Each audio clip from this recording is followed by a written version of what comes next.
सभी को नमस्कार, जय जय श्री राधे। मैं महेश पाठक सीधा वृंदावन से आपकी सेवा में ज्योतिष की नई जानकारी लेकर फिर हाजिर हुआ हूँ। हमारा चैनल ज्योतिष सेवा वृंदावन, आप इसे सब्सक्राइब करें, लाइक करें और इसको कमेंट भी करें और इसको शेयर भी करें अपने इष्ट मित्रों को। मित्रों, हमारे ये जो चैनल है ये ज्योतिष का, धर्म का, आध्यात्मिक ज्ञान का चैनल है। ज्योतिष की नई नई जानकारी हम इसमें देते रहते हैं। आज की जो जानकारी हम आपको देने जा रहे हैं वो जानकारी है मांगलिक। आपने देखा होगा समाज में बहुत से जो युवा हैं वो मांगलिक होते हैं और उनकी शादी में बड़े झंझट आते हैं, दिक्कत आती है, परेशानी आती है। तो आज का हमारा जो ये विषय है ये है मांगलिक योग। मांगलिक योग क्या होता है, पहले तो आपको हम ये बताएंगे मांगलिक योग क्या होता है। दूसरा आपको यह बताएंगे कि मांगलिक योग का परिहार कैसे होता है। और तीसरा आपको हम ये बताएंगे कि मांगलिक योग से हम कैसे बच सकते हैं। हमारा चैनल ज्योतिष सेवा वृंदावन आपकी सेवा में। तो सामान्यतः हम जो जन्म कुंडली में देखते हैं वो ये देखते हैं कि 1, 4, 7, 8, 12 इन भावों में अगर मंगल होता है तो जातक मांगलिक होता है। लेकिन इसमें कुछ ज्योतिषों ने दूसरे भाव को भी शामिल किया हुआ है। वो ये कहते हैं कि दूसरे भाव में भी मंगल होगा, क्योंकि दूसरा भाव एक्चुअली परिवार का भाव है और तो उसके बारे में मंगल से विचार जरूर करते हैं। तो इन्हीं सब बातों को ध्यान में रख के आज हम आपको ये बताएंगे कि मंगल का परिहार कैसे होता है और मंगल हमें कैसे नुकसान करता है, और मंगल अगर किसी की कुंडली में कहाँ है तो उसको हम कैसे देखेंगे कि ये मांगलिक योग बना रहा है। तो मित्रों, हम देखते हैं कि आपके सामने एक कुंडली बनी हुई है। इस कुंडली में ये प्रथम भाव है, द्वितीय भाव है, चतुर्थ भाव है, सप्तम भाव है, अष्टम भाव है और ये द्वादश भाव है। 1, 2, 3, 4, 5, 6 ये 6 भाव हैं। 6 भावों में मंगल बैठने से मांगलिक योग बनता है। और जो मांगलिक योग बनता है तो ऐसे जातक की जो शादी है या तो इन भावों में कहीं पे उसका भी मंगल हो, या इन भावों में उसका कहीं शनि हो या राहु हो या केतु हो, उससे शादी उसकी हो सकती है, अन्यथा शादी में उसको दिक्कत आती है। इसके अलावा बहुत सारे और भी इसमें उपाय परिहार हैं जिससे कि शादी में जो विघ्न आता है, परेशानी आती है, माँ बाप को जो एक दुख भोगना पड़ता है, बच्चे के लिए भागना पड़ता है, दर दर ठोकरें खानी पड़ती हैं, उससे वो कैसे बच सकते हैं। आज का जो हमारा टॉपिक है वो मेन आज मांगलिक इसी योग के ऊपर है कि मांगलिक योग से हम कैसे बचें और कैसे अपने बच्चों का जीवन खुशहाल बनाएं। चलते हैं। आज हमारे ज्योतिषीगण मांगलिक योग मानते हैं कि 1, 2, 4, 7, 8 और 12 में अगर मंगल होता है, इसमें हम दूसरे भाव को सम्मिलित इसलिए करते हैं कि दूसरा भाव कुटुंब का है और कुटुंब को शामिल करना भी बहुत ज़रूरी है। और कुटुंब भाव में मंगल बैठा हुआ है तो वो कुटुंब के ऊपर अपना गलत प्रभाव डालता है। द्वितीय जो है प्रत्येक कुंडली में धन भाव भी होता है और अपने जीवन साथी की आयु का भाव भी है। द्वितीय भाव धन भाव भी होता है और जो पत्नी है ये पत्नी का ये अपना आयु का भाव भी होता है।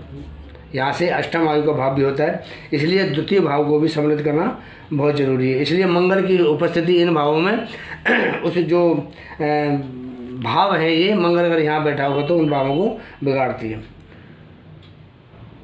उच्च राशि या मित्र क्षेत्रीय हो तो मंगल को कुछ हमें राहत से मिल जाती है, अगर ऐसा नहीं होता है तो हमें दिक्कत आती है। दुष्परिणाम क्या क्या होते हैं मैं आपको बताता हूँ। इसके दुष्परिणाम ये होते हैं कि मंगल अगर प्रथम भाव में बैठा है तो सबसे पहले उसकी दृष्टि चतुर्भाव पर जाती है। और मंगल की जो दृष्टियाँ हैं वो है 4 और 7 और 8। तो पहली जो दृष्टि चतुर्भाव पर जाएगी, चतुर्भाव सुख का भाव है, माता का भाव है, कुटुंब पर ये भी जो परिवार का सुख है, सुख का भाव होता है। यहाँ पे और उसकी दृष्टि जाती है तो इन भावों के अंदर वो नुकसान करता है, चतुर्भाव में हमें दुष्परिणाम देगा। दूसरी दृष्टि जाती है उसकी सप्तम भाव पे। सप्तम भाव पति या पत्नी का भाव होता है। अगर स्त्री की कुंडली है तो पति का भाव है, अगर किसी पुरुष की कुंडली है तो वो पत्नी का भाव होता है। तो वहाँ पे जाएगी तो वहाँ पे भी मंगल उसको नुकसान कर सकता है सप्तम भाव के ऊपर।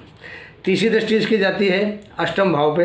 अष्टम भाव खुद का जो जातक का भाव है वो उसका मृत्यु का भाव है, और अगर सप्तम के हिसाब से देखा जाए तो उसकी पत्नी का धन का भाव है। तो यहाँ दोनों भाव उसको नुकसान पहुँचाता है मंगल। तो मंगल जो है अगर अमंगलकारी है तो वो हमारी कुंडली में अमंगल ही देगा, हमें मंगल कभी दे नहीं सकता है।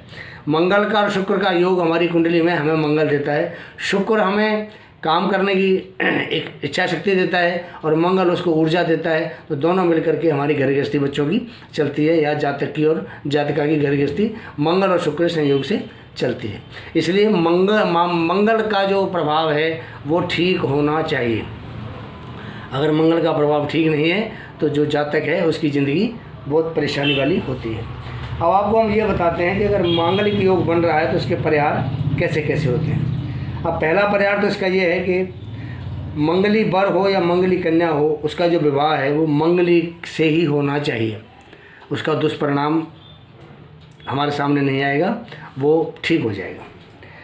दूसरा इसका उपाय ये है कि यदि लड़की हो या लड़के की कुंडली में जिस स्थान पर मंगल हो तथा उसी स्थान पर, जैसे लड़की की कुंडली मंगल यहाँ है तो लड़की की कुंडली में उसी स्थान पर कोई पाप ग्रह बैठा हो, जैसे मंगल राहु हो, शनि हो या केतु हो, तो उससे इसका दोष भंग हो जाता है। जहाँ मंगल है लड़की की कुंडली में तो लड़की की कुंडली में उसी स्थान पर कोई ना कोई पाप ग्रह होना चाहिए, उससे इसका दोष भंग होता है। तीसरा उपाय इसका ये है कि जो मेष का मंगल हो लगन में, वृश्चिक का मंगल चतुर्थ में हो, मेष का मंगल लगन में हो, वृश्चिक राशि का चतुर्थ में हो, और जो सप्तम भाव है इसके अंदर कर्क का मंगल हो, और अष्टम भाव के अंदर धनु का मंगल हो, और 12वें भाव में प्रथम भाव में मेष का हो, द्वितीय भाव में वृश्चिक का हो चतुर्थ में, और मकर में सप्तम में मकर का हो, अष्टम में कर्क का हो, और 12वें भाव के अंदर अगर मंगल धनु राशि का है तो इसको हम इसका परिहार मानते हैं। पहले भाव में मंगल हो मेष का हो, चतुर्थ भाव में मंगल वृश्चिक का होना चाहिए, सप्तम भाव में मंगल कर्क राशि का होना चाहिए, अष्टम भाव में मंगल मकर का होना चाहिए, और जो बेश भाव है इसके अंदर मंगल धनु राशि का होना चाहिए। और इसी प्रकार जो द्वितीय भाव है इसके अंदर भी मंगल अपनी किसी मित्र राशि का या सिंह राशि का होना चाहिए, तब जो है इनका आपस में परिहार होता है। इसके अलावा अगला परिहार है इसके लिए, द्वितीय भाव में चंद्र शुक्र का योग हो। ये द्वितीय भाव है, यहाँ पे चंद्रमा शुक्र का योग है, या मंगल पर मंगल कहीं भी बैठा उसके ऊपर गुरु की दृष्टि आती है तो वहाँ पर भी ये दोष शांत हो जाता है। या केंद्र के अंदर राहु बैठा हो, 1 2 3 4 ये 4 केंद्र होते हैं, पहला चौथा सातवां दसवां। इसमें अगर कहीं राहु बैठा हो तो या राहु मंगल की कहीं पर युति हो तो वो मांगलिक दोष नहीं होता है। बलि गुरु शुक्र अगर लगन में बैठे हैं, बकरी हो, नीचस्थ हो, अस्त हो, या शस्त्र खेती मंगल हो, मंगल कैसा हो, बकरी हो, नीच राशि में हो, अस्त हो, या शस्त्र क्षेत्रीय मंगल हो, शत्रु की राशि में बैठा हुआ मंगल हो, 1 2 4 7 8 12 में हो तो मंगल दोष नहीं होता है। अगला इसका उपाय होता है केंद्र व त्रिकोण में शुभ ग्रह हों। ये 4 भाव केंद्र के हैं, ये 2 भाव त्रिकोण के, इसको भी त्रिकोण मानते हैं लेकिन ये केंद्र भी है। तो ये जो भाव हैं 1 4 5 7 9 10 ये जो भाव हैं इन भावों में शुभ ग्रह बैठे हों, और 3 6 11 में तृतीय भाव, छठा भाव, 11 भाव इनके अंदर अगर पाप ग्रह हों और सप्तमेश अगर सप्तम में ही बैठा हुआ है तो मंगल दोष नहीं होता है। आप समझ गए। 1 2 3 4 5 ये जो 6 भाव हैं, 6 भावों में अपने शुभ ग्रह बैठे हों, और जो सप्तमेश है वो सप्तम में बैठा हो, और जो पाप ग्रह हैं वो 3 6 11 में हो तो मंगल दोष नहीं होता है। 1 2 4 7 8 12 भाव में अगर मंगल वैवाहिक जीवन में मंगल विघटन की उपस्थिति पैदा कर रहा है तो मंगल अपने घर का हो, उच्च का हो या मित्र के तो मंगल दोष नहीं होता है। यदि वर कन्या की कुंडली में राशि मैत्री हो, गण 1 हों, 27 गुण या अधिक मिलते हों तो मंगल दोष नहीं होता है। सप्तमेश स्वराशि में हो, उच्च का हो, मित्र राशि होकर स्वस्थान को देखता हो, मंगलिक दोष नहीं होता है। सप्तमेश पर गुरु या शुक्र की पूर्ण दृष्टि हो, दोष नहीं होता है। 7वें भाव को बलि शुक्र या गुरु देखते हो सप्तम भाव को तो दोष नहीं होता है। 7वें भाव को बलि शुक्र या गुरु देखते हैं, सप्तम भाव जो है वैसे शुक्र कारक होता है, लेकिन पत्नी की कुंडली में गुरु कारक होता है, पति की कुंडली में शुक्र कारक होता है। अगर इसको सप्तम भाव को गुरु या शुक्र पूर्ण दृष्टि से देखते हैं तो मांगलिक दोष नहीं होता है। नीचस्थ या त्रकस्थ, नीच या त्रिकोण का होकर भी सप्तम का स्वामी सप्तम को देखे, सप्तम का स्वामी नीच का या त्रिकोण इसमें बैठ के 3, 6, 11 में बैठ के अगर सप्तम भाव को देखता है तो भी मंगल दोष नहीं होता है। मंगल के साथ सूर्य, शनि, राहु, गुरु की युति हो, इसकी मंगल पर पूर्ण दृष्टि हो, किस किस की, सूर्य की, शनि की, राहु की और गुरु की युति हो या मंगल पर दृष्टि हो तो भी मांगलिक दोष नहीं होता है। इसके अलावा लग्नेश लग्न में मंगल के साथ स्वराशि या उच्च राशि का हो तो भी दोष नहीं होता है। सप्तम में गुरु और शुक्र दोनों बली हों, सप्तम भाव में गुरु और शुक्र दोनों बली हों, और कोई एक लग्नेश हो और दूसरा सप्तमेश हो, एक लग्नेश और एक सप्तमेश हो तो भी मंगल का दोष नहीं होता है। अब मंगलिक अनमंगलिक से मांगलिक का विवाह अगर आप 28 वर्ष के बाद करते हैं, जिसकी शादी करनी है आपको, वो अनमांगलिक एक बच्चा है, चाहे वो लड़की है लड़का है, और एक मांगलिक है उसमें, उनकी आपने शादी करनी है, अगर 28 वर्ष के बाद आप उनकी शादी करते हैं तो भी मांगलिक दोष का शमन हो जाता है। जो अनमांगलिक होते हैं उनका मांगलिक का विवाह जो है अगर आपको करना ही पड़ता है तो यथाशक्ति स्वर्ण, वस्त्र, गुड़, गेहूँ, तांबा, पीतल, धातु के बर्तन, मैदा, बेसन, घी, इसका आप दान करें और रामायण का पाठ कराएं तो भी उसका दोष का शमन हो जाता है।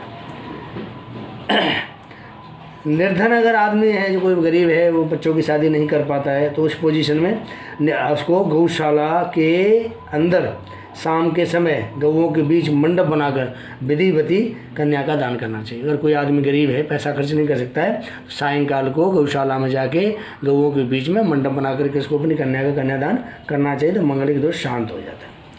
गोचर में करक का मंगल हो, जैसे गोचर में ग्रह चलते हैं शायद करक का मंगल हो, शनि के साथ मंगल हो, विवाह लग्न में मंगल 1, 4, 7, 8, 12 में भाव में हो, या मंगल की महादशा हो, अंतर्दशा हो चल रही हो, तो विवाह नहीं करना चाहिए। मंगलवार की मंगल की होरा में विवाह भी नहीं करना चाहिए। लगन और चंद्र कुंडली के 12 जो भाव होते हैं, अर्थात 24 भावों में किसी में भी 1, 4, 7, 8, 12 में अगर मंगल, शनि, राहु, केतु, सूर्य कोई भी ग्रह हो तो मंगली योग नहीं होता है। दोबारा समझाता हूँ आपको। लगन और चंद्र कुंडली, ये हमारी लगन कुंडली है, ऐसे ही हमारी चंद्र कुंडली भी बनती है। तो लगन और चंद्र कुंडली के अंदर 1, 4, 7, 8, 12, 10 भाव हैं। ये 1, 4, 7, 8, 12, 10 भावों के अंदर मंगल, शनि, राहु, केतु, सूर्य कोई भी ग्रह हो, 1, 4, 7, 8, 12 इनमें अगर कहीं पे भी सूर्य हो, शनि हो, राहु हो, केतु हो, तो जो जातक है वो मंगली नहीं होता है।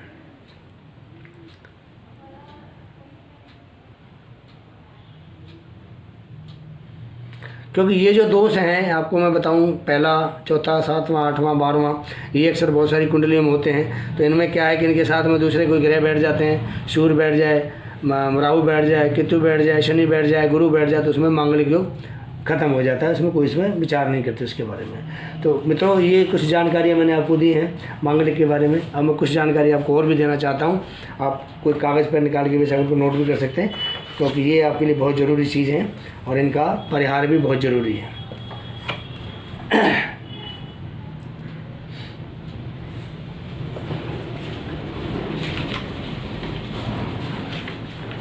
आगे आपको कुछ और परिहार बताता हूँ। यदि केंद्र में चंद्रमा और मंगल की युति हो तो मंगल शांत होता है। कन्या की कुंडली में जहाँ मंगल हो उसी स्थान पर वर्ग की कुंडली में कोई प्रबल प्राप ग्रह बैठा हो तो भौम दोष नहीं रहता है। मेष राशि का मंगल लगन में हो, वृश्चिक राशि का 4th भाव में हो, मकर का 7th में हो, कर्क का 8वें भाव में, धनु का 12वें भाव में हो तो भौम दोष नहीं रहता है।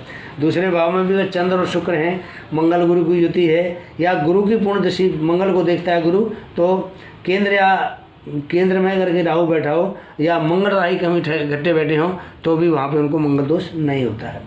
बकरी, नीच, अस्त या शत्रु क्षेत्रीय मंगल 1, 4, 7, 8, 12 में हो तो भी भौम दोष नहीं होता। बकरी हो, नीच का हो, अस्त हो अथवा दुश्मन के घर में किसी शत्रु के घर में बैठा हो तो भी मंगल दोष नहीं होता है। मंगल गुरु 7 हो अथवा चंद्र मंगल 7 हो, मंगल दोष नहीं होता है। चंद्रमा 1, 4, 7, 10वें भाव में हो तो मंगल दोष नहीं होता है। राहु 10वें भाव में एवं शनि 11वें भाव में हो, शनि लगन से 1, 4, 7, 8, 12 भाव में भी हो तो भी दोष नहीं होता है। लगन से गुरु 1, 4, 5, 7, 9, 10 भाव में हो तो भी मंगल दोष नहीं होता है। शनि मंगल 1 साथ हो अथवा मंगल पर शनि की बुद्धि दृष्टि हो तब भी मंगल दोष नहीं होता है। राहु अष्टम भाव में हो तब भी मांगलिक योग नहीं होता है। मेष तथा सिंह लगन वाला मांगलिक नहीं होता है। मंगल सूर्य के साथ अस्त हो, मंगल दोषहीन होता है। 7वें स्थान में गुरु 4, 9, 12 अंकों के साथ शुक्र हो, 7वें स्थान में गुरु हो और चौथा, 9वां, 12वां अंकों के साथ शुक्र बैठा हो चतुर्थ राशि में, 9वीं राशि में, 12 राशि में तो भी मांगलिक दोष नहीं होता है। 7वें, दूसरे या 7वें अंक के साथ अकेला शुक्र बैठा हो तो भी मांगलिक दोष नहीं होता है। वधू की कुंडली में जिस राशि या अंक के साथ चंद्रमा हो तथा वर की कुंडली में उसी राशि अंक के साथ मंगल हो तो भी मांगलिक दोष नहीं होता है। शनि मंगल साथ बैठे हों 1, 2, 4, 7, 8, 12 में तो भी मांगलिक दोष नहीं। मंगल शुक्र की युति या दृष्टि हो तो भी मांगलिक दोष नहीं। कर्क लगन वाला मांगलिक नहीं होता है। सिंह लगन वाला भी मांगलिक नहीं होता है। वृष लगन में मंगल 12 या चौथे या प्रथम भाव में हो मांगलिक नहीं होता है। तुला लगन में मंगल 12 में हो, 4 में हो या 1 में मांगलिक नहीं होता है। राहु पहले भाव में, चतुर्थ भाव में, सप्तम भाव में, 10वें भाव में हो मांगलिक नहीं होता है। मंगल और राहु की युति हो मांगलिक नहीं होता है। मंगल चर राशि में हो, पहली राशि, चौथी राशि, 7वें, 10वें तो भी कुछ दोष नहीं होता है। मंगल सिंह राशि और कुंभ राशि में स्थित मंगल का दोष नहीं होता है। मंगल द्वारा अगर रोचक योग बन रहा है तो भी मंगल दोष नहीं होता है। मंगल अश्विनी, मघा तथा मूल नक्षत्र में हो तो भी मंगल दोष नहीं होता है। तो मित्रों, ये मैंने आपको मांगलिक दोष का जो उपाय है, इसका जो परिहार है, उसके बारे में कुछ जानकारी दी है। प्रयास करता हूँ कि आपको अच्छी लगेगी। अगर आपको अच्छी लगती है तो आप मेरे चैनल को सब्सक्राइब करें, लाइक करें और कमेंट करें। मैं महेश पाठक सीधा वृंदावन से, हमारा ज्योतिष का जो चैनल है यूट्यूब पर ज्योतिष सेवा वृंदावन आपके सामने है। आप इसे सब्सक्राइब करें, लाइक करें और शेयर करें। इसके साथ ही ये मांगलिक योग का यही परिहार समाप्त करता हूँ। जय जय श्री राधे, जय जय श्री कृष्णा। अगला जो अध्याय होगा वो मांगलिक योग में पूजा का होगा कि हम मांगलिक योग को पूजा करके कैसे दूर कर सकते हैं। ये पहला अध्याय है। दूसरे अध्याय में पूजा से मांगलिक योग कैसे दूर होता है उसके बारे में मैं आपको जानकारी दूंगा। जय जय श्री राधे, जय जय श्री कृष्णा।